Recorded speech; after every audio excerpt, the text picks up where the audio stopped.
नमस्ते दोस्तों। आप इमेजिन करिए कि एक न्यूक्लियर पावर प्लांट है जो जितना फ्यूल यूज़ कर रहा है ना, उससे ज़्यादा फ्यूल प्रोड्यूस कर रहा है। कितना अजीब लग रहा है ना सुनकर। ये कैसे हो सकता है? ये जितना फ्यूल वो यूज़ कर रहा है उससे ज़्यादा प्रोड्यूस कर रहा है भारत ने। यही करके दिखाया है। और आज के समय आप देखोगे भारत की वेरियस एजेंसीज़ के अकाउंट्स हैं, जो भारत के various foreign social media accounts हैं सरकारी। वहाँ पर यही चीज़ें आपको मिलेगी कि क्या ना power plant creates more fuel direct consume. Sound impossible right? Well, India just did that. Bharat का जो 500 मेगावाट का प्रोटोटाइप फास्ट फ्रीडर रिएक्टर है तमिलनाडु में, इसने पहली क्रिटिकलिटी अचीव कर दी है आफ्टर डेकेड्स ऑफ वर्क। देखिए दुनिया में ईरान में क्या चल रहा है, ट्रंप ने क्या कह दिया, इजराइल क्या क्रैश अटैक करेगा या नहीं, वो सब न्यूज़ काफ़ी जगह छाई हुई है। बट किसी बीच भारत ने एक ऐसे हासिल कदम उठाया है। भारत रशिया के बाद दूसरा देश बन चुका है दुनिया में जिसने एक फास्ट फ्रीडर रिएक्टर को ऑपरेशनल स्टेज में डाल दिया है। और आप अगर पीएम मोदी की ट्वीट देखोगे ना ऑनलाइन, इस पर 38 मिलियन व्यूज़ आपको मिलेंगे।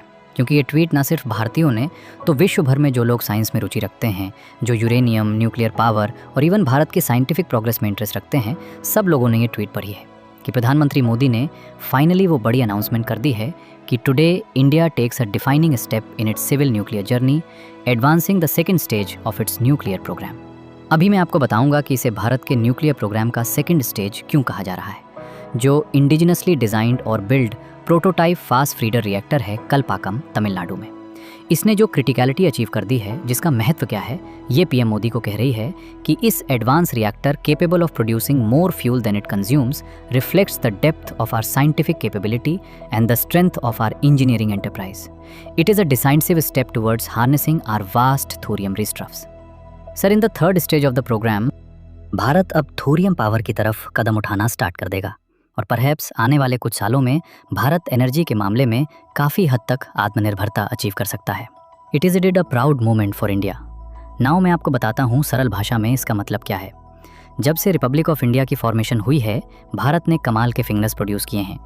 एपीजे अब्दुल कलाम, सतीश धवन, विक्रम साराभाई, एक के बाद एक बहुत सारे नाम हैं। मगर पर्सनली आप अगर मुझसे पूछें, I am a huge fan of Homi Jahangir Bhabha, क्योंकि इन्होंने 1940 के दशक के टाइम में भारत के जो 3 स्टेज न्यूक्लियर प्रोग्राम है, इसका एक ब्लूप्रिंट तैयार कर दिया था कि इस तरीके से भारत अपनी न्यूक्लियर एनर्जी की तरफ आगे बढ़ेगा। भारत के सामने देखो प्रॉब्लम ये है कि हमारे पास यूरेनियम का अनलिमिटेड रिजर्व नहीं है। हमें यूरेनियम भी अगर मान लो कि बाहर के देशों से ही परचेज़ करना पड़ेगा, तो हमें आत्मनिर्भरता कहाँ से मिलेगी? हमेशा हम डिपेंडेंट रहेंगे या तो ऑस्ट्रेलिया पर या फिर रशिया पर, कजाकिस्तान पर, जो देश बेचते हैं यूरेनियम। हमें भारत के पास यूरेनियम के रिजर्व्स हैं, बट लिमिटेड मात्रा में हैं। बट भारत के पास एक चीज़ है जो दुनिया में सबसे ज़्यादा है, कई दशकों तक लास्ट कर सकती है, और वो चीज़ है थोरियम। अब प्रॉब्लम यहाँ पर ये आती है कि thorium based power plant, nuclear power plant को अगर आपको बनाना है, तो वहाँ पर भी आपको थोड़ा बहुत यूरेनियम यूज़ करना होगा, और एक स्पेशल टाइप का यूरेनियम जिसको कहा जाता है यूरेनियम 233। तो भारत ने एक प्लान ये बनाया है कि हमारा जो न्यूक्लियर पावर प्रोग्राम होगा, ये 3 स्टेज का होगा। हम लोग 3 टाइप के पावर प्लांट्स भारत में बनाएंगे। पहले तो एक प्रेशराइज्ड हैवी वाटर रिएक्टर। ये एक बहुत ही बेसिक न्यूक्लियर पावर प्लांट है जो दुनिया भर में आपको मिलेगा। फ्यूल में आप यहाँ पर यूज़ करते हैं यूरेनियम 238। देखिए, यूरेनियम जो रॉ फॉर्म में निकलता है ना, उसको आप किस तरीके से रिफाइन करते हैं, उसकी फॉर्म क्या होती है, मैटर करता है। फॉर एग्जाम्पल, यूरेनियम 238 और यूरेनियम 233 सुनने में सेम लगता होगा, पर दोनों में बहुत बड़ा डिफरेंस है। दोनों बहुत ही अलग फॉर्म है यूरेनियम के जैसे। फॉर एग्जाम्पल, कच्चा तेल, क्रूड ऑयल कच्चा तेल वेनेजुएला का भी निकलता है। फिर कच्चा तेल देखिए ईरान भी निकालता है।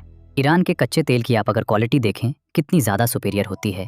वेनेजुएला का कच्चा तेल लिटरली आपको लगेगा टार है। उसको रिफाइन करने के लिए आपको अलग टाइप का प्रोसेस चाहिए होता है।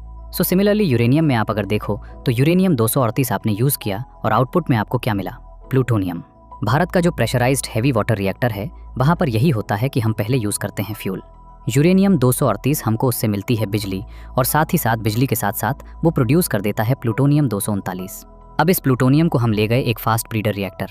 फास्ट ब्रीडर रिएक्टर भी एक टाइप का है, न्यूक्लियर पावर जनरेशन करने का ही एक तरीका है।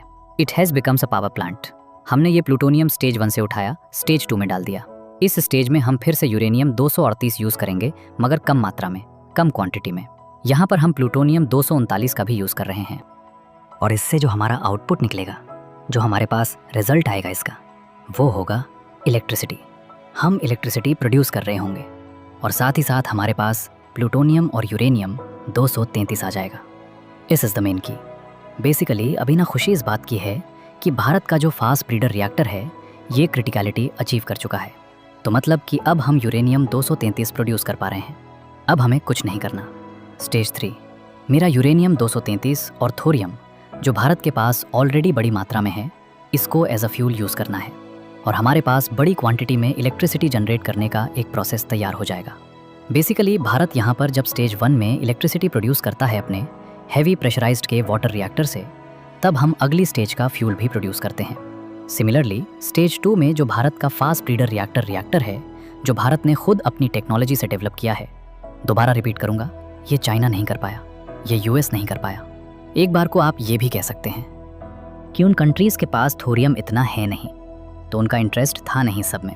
इंडिया के पास थोरियम है तो it is in our interest to do this. और ये बात होमी जहांगीर बाबा ने आज से कई साल पहले लिखी थी अपनी एक किताब में कि the total reserves for thorium in India amounts to 5 lakh ton.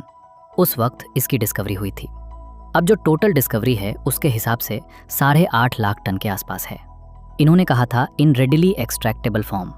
Bharat के पास इतना सारा थोरियम रेडिली एक्सट्रैक्टेबल फॉर्म में अवेलेबल है, while the known uranium reserves are less than 10th of this.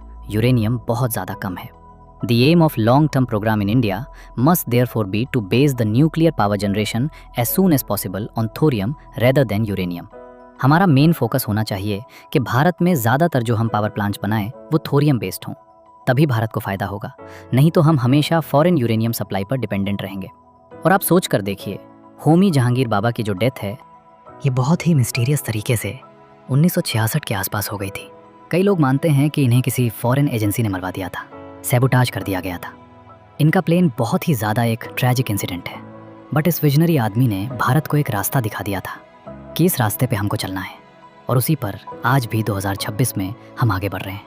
इस बड़ी एकॉम्प्लिशमेंट के टाइम में मैं कहूँगा जीनियस माइंड को भी याद करना चाहूँगा।